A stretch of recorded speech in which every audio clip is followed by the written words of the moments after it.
How stable is this? Do you think this is gonna last a long time? Probably not. So I might build it piece by piece from the ground up with more stable bricks from day one. And I would keep doing it this way, right? And I'd keep adding and keep adding and keep adding. And then when 10 days came, I might be 5 stories high. And so the reason this is such an important frame shift for people is that the fact that they're in a rush causes them to build the thing they want to build differently.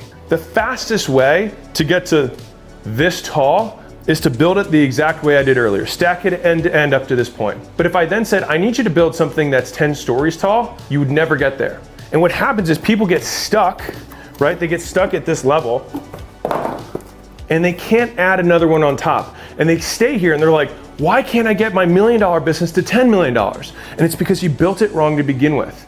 And so as much as this sounds painful, sometimes the fastest way to get to 10 million is to start back at 0 and build it right to begin with. I talk so much about long game and about making sure that you're building it the right way because this thing is never gonna last. And so the hardest thing about building something right is that in the beginning, you need to have something to sell. You need your amazing, valuable thing. And then, that's a megaphone, it's terrible. But then you need to advertise it to let people know about stuff. And then you start making sales. But the problem is that people get to this point and then think, oh, I need to do more marketing and sales, right? Because that's what made me money. But the problem is the more you market and sell, the more people actually find out that this is not a gift and this is actually a big pile of shit. And so what happens is now you've got people who buy this thing and tell their friends, this thing stinks. And then over time, it becomes more and more expensive for you to advertise because your reputation stinks.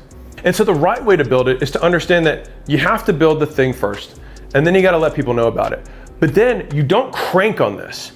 You keep fixing this thing until this guy becomes a happy camper and tells his friends. And until that happens, you keep making this thing better. And this is the same thing as if I did this and just kept gassing it, that's me vertically building the tower and then reaching a max that I can't go past anymore. Versus building it so that I get people to say, wow, this thing's amazing. And so then they also tell people for me. So that when I get to that point, I actually built it with a huge base of foundation and I can keep stacking on top of it. And that's the difference in terms of mindset and perspective of how you actually build something that's going to last. And then along the way with your team and the people that you hire, rather than saying, hey, I just need a body in the seat, I just need a person to do this thing, you're like, who here has talent? And I might interview 20 people for one role rather than 3 so I get the right person. If you feel stuck all the time and you can't make progress, you usually need to go back to the beginning and realize that you